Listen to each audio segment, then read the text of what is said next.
여러분 반갑습니다. 건설 재료학 7주차 강의를 시작하도록 하겠습니다. 먼저 지난 시간에 우리가 균열에 대해서 간단하게 살펴봤습니다.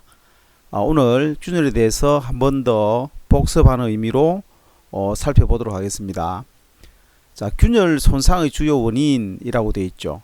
자, 콘크리트에는 우리가 흔히 금이 갔다 라는 그런 표현을 하는데 전문 용어로는 균열이라고 이야기를 합니다. 그래서 균열이 발생하지 않는 것은 콘크리트가 아니다 라고 할 정도로 콘크리트에는 균열이 아주 많이 갑니다. 자, 그래서 그 분류와 내용들을 한번 간단히 살펴보도록 하겠습니다. 자, 보다시피 내용이 굉장히 많죠.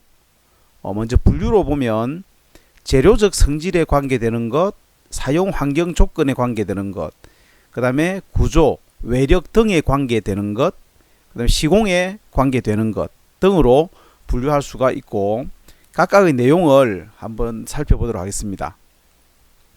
자, 시멘트의 이상 응결, 자, 재료에 대한 이야기죠. 자, 시멘트의 응결이 너무 급격하게 응결이 된다든지, 너무 응결이 지연된다든지, 정상적으로 응결이 되지 않는 그러한 상태에서 균열이 발생할 가능성이 있다.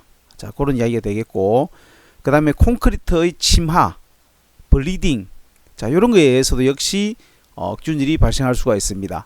자, 침하라고 하는 거는 콘크리트를 타설하고 나서 이게 아래쪽으로 천천히 가라앉는 것을 침하라고 이야기를 하죠. 자, 이게 가라앉는 이유는 뭡니까? 안에 들어있는 수분이 밖으로 빠져나오죠. 자, 이게 블리딩 현상이라고 이야기를 했는데, 이 블리딩 현상에 의해서 수분이 빠져나오면서 콘크리트가 침하가 됩니다. 자, 그 과정에서 어떤 균열이 발생할 수가 있다. 그런 이야기가 되겠고, 시멘트의 수화열. 자, 이것도 역시 여러분들 아다시피 수화열에 의해서 열이 많이 난 상태에서 식으면서 그 시멘트의 겉과 안의 온도가 다르겠죠. 밖에는 아무래도 외부의 온도가 접하기 때문에 빨리 식을 것이고, 안에는 천천히 식는다. 그럼으로 인해서 온도가 맞지 않음으로 인해서 균열이 발생할 수도 있다. 그런 이야기가 되겠고, 그 다음에 시멘트가 이상 팽창, 너무 팽창을 많이 했죠. 그럼 수축돼야 되겠죠. 자, 그러는 과정에서 균열이 발생을 할 수도 있다 하는 이야기입니다. 자, 그 다음에 골재에 함유되어 있는 진흙분, 흙, 가루 같은 게 많이 있다든지 하면은 균열이 발생할 수가 있고, 그 다음에 반응성 골재 및 풍화암. 자, 우리 앞에서 실리카 골재 반응, 자, 이런 게 있었죠. 자, 그런 골재 반응으로 인해서 균열이 발생할 수도 있습니다. 그 다음에 여러분들이 잘 알고 있는 이제 콘크리트의 건조 수축. 콘크리트가 건조하면서 수축을 하죠. 자, 수축을 하면서 균열이 발생할 수가 있습니다. 자, 이런 것들이 재료에 관계되는 그런 균열들이다 라고 볼 수가 있겠고, 그 다음에 사용 환경 조건에 관계가 되는 것들이 어떤 것이 있느냐 하면은 환경에 대한 환경의 온도, 습도의 차, 그죠? 그 다음에 이제 이게 온도가 올라갔다가 내려갔다가 또는 건섭이 반복된다든지, 자, 요렇게 됨으로 인해서 균열이 발생될 수가 있다. 근데 부재의 양면의 온도나 습도의 차에 따라서 균열이 발생할 수 있다.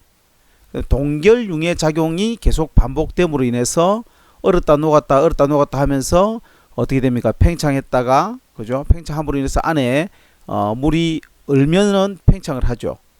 또 녹으면 물이 더 많이 들어갈 거고, 또 얼면은 또 팽창을 하고, 자, 이렇게 되면서 반복적인 동결융의 작용에 의해서 균열이 가는 그런 현상이 일어날 수가 있고, 그 다음에 내부 철근의 부식. 자, 안에서 철근이 부식을 하면 어떻게 됩니까? 철근이 부식하면 녹이 씁니다. 그죠? 녹이 쓸면 이게 팽창을 하죠. 팽창을 하면서 이 안에 그 균열을 점점점 키워준다. 그죠? 그러다가 덮개까지 떨어지고, 자, 이렇게 위험한 상태가 될 수가 있습니다. 그 다음 이제 화재죠. 불이 난다든지 또는 표면을 가열한다든지, 자, 이렇게 하면은 그 역시 그 면에 균열이 발생할 수가 있습니다. 그래서 어떤 교량이나 콘크리트 구조물 쪽에서 특히 교량 밑에서 막 이렇게 불을 질러 가지고 쓰레기를 태운다든지 이런 행위를 하는 사람들이 어쩌다가 있습니다. 아주 위험한 행동이죠. 철근 콘크리트에 대해서도 위험하지만 그게 만약에 프리스트레스 콘크리트, 프리스트레스드 콘크리트는 응력을 크게 받고 있다 그랬습니다. 자, 그런 경우에 온도를 열을 가하면 그 안에 들어있는 PSC 강성 같은 애들이 자기의 성질을 잃어버리고 파괴가 될 수가 있습니다. 자, 그 다음에 산염료의 화학작용 등의 환경 조건에 의해서 균열이 발생할 수가 있다 하는 이야기들이 되겠습니다. 자, 그 다음에 나오는 게 구조, 외력 등에 관계되는 것. 자, 하중을 보면은 설계 하중 이내의 경우 또는 설계 하중을 초월하는 것이라고 되어 있는데, 이제 우리가 보 같은 경우에는 힘을 받습니다. 힘을 받을 거고, 또 보가 전단을 받는 경우도 있고, 기둥은 뭐 압축 또는 인장을 받는 경우도 있습니다. 자, 그러면 이제 이게 힘에 대해서 얼마만큼 또는 전단이나 압축에 대해서 얼마만큼의 하중을 받을 수 있다라고 보고 설계를 하는데, 그 설계한 하중보다 더 큰 하중이 작용하면 당연히 균열이 발생하겠죠. 그죠? 그러나 그 설계 하중 이내인 경우에도 간혹 균열이 발생할 수가 있습니다. 자, 이런 것들이 구조 또는 외력 등의 작용에 의해서 발생하는 균열이다 라고 볼 수가 있는 거죠. 그 다음에 뭐 여러분들이 알고 있는 지진에 의해서 균열이 발생했다든지, 자, 그래서 지진에 의한 균열 발생, 설계 하중을 초월한 경우의 균열 발생, 그 다음에 동결 융해 작용에 의해서 뭐 철근 그 부식에 의해서 발생하는 균열, 자, 이런 균열들이 상당히 위험한 균열이죠. 그 다음에 여기 보면 단면이나 철근량이 부족한 경우, 자, 이거는 무슨 말이냐 하면은 우리가 힘에 대해서 설계를 했는데 단면의 크기를 계산을 잘못해 가지고 너무 작게 했다든지, 또는 단면 안에 철근을 넣어줘야 되는데 철근 양을 우리가 역시 설계 시에 계산을 잘못해서 철근 양이 작게 들어갔다든지, 자, 이런 경우에 역시 위험한 상황이 되겠죠. 자, 이런 이야기들을 하는 것이고, 구조물의 부등치마. 자, 구조물이 만들어지고 나면은 밑에 지반이 얼마만큼 단단하느냐에 따라서 이게 치마가 안 될 수도 있고 또는 치마가 될 수도 있겠죠. 자, 치마가 되는 경우에는 좌우가 똑같이 이렇게 치마가 되는 경우도 있을 거고, 좌우가 다르게 치마가 될 수도 있을 겁니다. 왜냐하면은 지반의 상태에 따라서 한쪽 지반이 약하다든지 하면은 그쪽으로 많이 치마가 되겠죠. 자, 그래서 이렇게 구조물이 부등 치마를 받으면 어떻게 되겠습니까? 건물이 같이 치마가 되는 게 아니고 한쪽만 치마되면은 어떻게 돼요? 균열이 당연히 가겠죠. 자, 이러한 균열들이 구조나 외력 등에 관계되는 그러한 균열들이 되겠다 하는 이야기입니다. 자, 그 다음에 나오는 게 이제 시공에 관계되는 그런 균열들이 되겠습니다. 자, 보다시피 엄청나게 많은 그런 균열의 원인들이 있죠.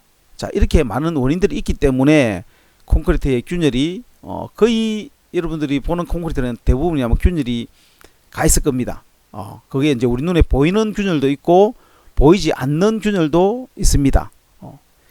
자, 이제 어떤 경우에 우리가 볼을 설계할 때는 보의 인장측에 있는 콘크리트에는 균열이 가는 걸로 가정을 하고 설계를 하는, 자, 그런 경우도 있습니다. 자, 그런 경우면 엄밀히 말하면 균열이 간 거죠. 아주 미세한 균열이 우리 눈에 안 보이지만, 자, 균열이 가게 되면 문제가 뭐라 그랬습니까? 저번 주에도 이야기했죠. 균열이 가고 하면은 그 속으로 탄산가스라든지 수분이 침투를 하게 되면 안에 있는 강제라 하면 철근이라든지 또는 PSC 강선, 자, 이런 것들이 되겠습니다. 자, 그놈들이 어떻게 됩니까? 녹이 슬죠. 그래 되면은 위험해진다 그랬죠. 자, 시공에 대해서 한번 볼까요? 자, 혼화 재료의 불균일한 분산. 자, 혼화 재료를 우리가 이제 넣어준다 그랬습니다. 넣어주는데 이 혼화 재료가 전체적으로 골고루 들어야 되는데 한쪽만 이렇게 몰려 있다든지 균일하지 않게 분산이 되는 경우, 자, 혼합 재료도 어떤 거는 그 해를 입힐 수가 있겠죠. 한쪽에 몰려 있다든지 하면은 뭐 에이제라든지 우리 뭐 염화칼슘이라든지 이런 종류들을 봤을 때 한쪽에 너무 몰려 있으면 그쪽이 균열이 갈 수가 있다. 자, 그다음 비빔을 할 때 너무 장시간 비빈다든지, 자, 이럴 경우에 역시 균열이 발생할 수가 있다. 그다음 펌프 압송 시에 시멘트량과 수량이 정대되는 경우, 자, 우리가 시멘트를 너무 많이 넣는다든지 또는 물을 너무 많이 넣는다든지 하면은 균열이 갈 수가 있다 그랬습니다.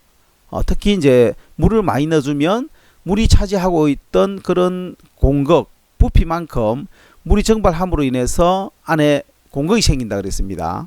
그러다 보니까 압축 강도가 작아진다든지 뭐 균열이 발생한다든지 자 이러한 그 점이 나타날 수가 있습니다. 타설 순서의 차이. 자, 타설 순서라 하면 콘크리트를 타설하는 순서를 이야기하는 겁니다. 자, 콘크리트를 타설할 때 한꺼번에 타설이 안 되죠. 그래서 어떤 경우에는 보호 기둥이 있으면 어디부터 1번, 그 다음에 가운데 뭐 2번, 3번, 4번 이렇게 순서를 정해서 타설을 하는 그런 타설 순서가 있습니다. 자, 그런데 그 순서에 따라서 균열이 발생할 수가 있겠죠. 그 이연부에. 그 다음에 급속한 타설 속도, 너무 빨리 타설한다든지, 다짐이 또 이제 잘 안 되면, 아까 얘기했던 것처럼 다짐이 안 되면, 치마가 일어나고, 블리딩이 일어나고, 그러면서 또 균열이 발생할 수가 있다 하는 이야기입니다.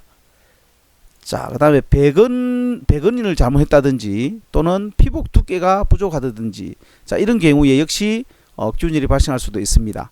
자, 피복 두께 부족에 대한 이야기는 밑에서 다시 나오기 때문에 휨에 대해서 이야기할 때 한 번 더 설명을 하도록 하겠습니다. 그럼 조인트 처리의 부적합. 조인트라고 하는 거는 콘크리트를 타설할 때 아주 긴 구간이면 하루 만에 타설을 다 못하는 수가 있겠죠. 그러면 할 수 없이 시공이염을 줘야 됩니다. 자, 오늘 이만큼 또 내일 저기부터 연결해가지고 하는 그거를 우리가 조인트라고 그러죠. 조인트, 우리 연결 부위를 조인트다라고 이야기를 하는데 그 조인트 처리를 잘못했다. 그럼 거기에 균열이 발생을 할 것이다. 자, 거푸집에서의 타설, 거푸집의 타설 뭐 잘못했을 때 균열이 발생할 수 있고, 물이 샌다든지 누수, 그 다음에 지지공의 치마, 이제 받치고 있는 지지공, 이게 그 뭡니까, 거푸집 동바리 이런 걸 이야기하는 거죠. 자, 이게 막 치마가 되면은 당연히 위에도 균열이 갈 것이다. 근데 거푸집을 조기에 제거한다. 거푸집을 제거할 때 보라고 한다면 거푸집이 어떻게 되어 있습니까? 보가 이렇게 되어 있으면 측면이 있고 밑에 면이 있죠. 측면을 이제 먼저 보통 제거를 하고 밑에는 나중에 제거를 하죠. 왜냐하면은 밑에를 빨리 제거하면 위험하니까. 근데 측면을 제거하는 것도 너무 빨리 제거하면은 당연히 거기에 균열이 발생할 수가 있을 것이다 하는 이야기입니다. 그 다음에 완전히 경화가 되지 않았는데도 불구하고 거기에다가 진동을 가한다든지 또는 물건을 올려가지고 재활을 시킨다. 자, 그러면 당연히 또 균열이 갈 겁니다. 예를 들어서 여러분들이 나중에 여러분 집을 지을 때 2층짜리 또는 3층짜리 건물을 짓는다. 그러면 1층 위에 이제 슬래브를 타설을 하죠. 타설을 하고 나서 양생될 동안에 기다려야 됩니다. 그럼 그게 이제 경우에 따라서 다 이렇게 어떤 경우에는 며칠 동안 양생을 시켜야 된다 하는 게 나옵니다. 근데 그보다 더 빨리 위에다 또 하중을 올려버린다든지 한다면은 거기에는 우리 눈에는 안 보일 수도 있지만 균열이 분명히 갈 것이다 그런 이야기죠. 그래서 정해진 그 날짜만큼은 완벽하게 양생을 시키고, 즉 경화가 되고 나서 그 위에다가 재하, 즉 하중을 올려라. 자, 그런 이야기가 되겠습니다. 그래서 이제 만약에 우리가 눈에는 안 보이지만 그 속에는 어떤 균열이라든지 손상이 가 있을 수가 있죠. 그러면 수명이 오래 못 갈 수도 있습니다. 그 다음에 초기 양생 중의 급격한 건조 또는 초기 동해, 자, 이런 것들을 입으면 균열이 갈 수가 있다 그랬죠. 특히 이제 초기에 언다든지 이러면 콘크리트의 강도도 떨어질 수가 있다라고 저번에 한번 이야기를 한 적이 있습니다. 자, 그 다음에 밑에 이제 균열에 대해서 쭉 다시 한번 더 살펴보도록 하겠습니다.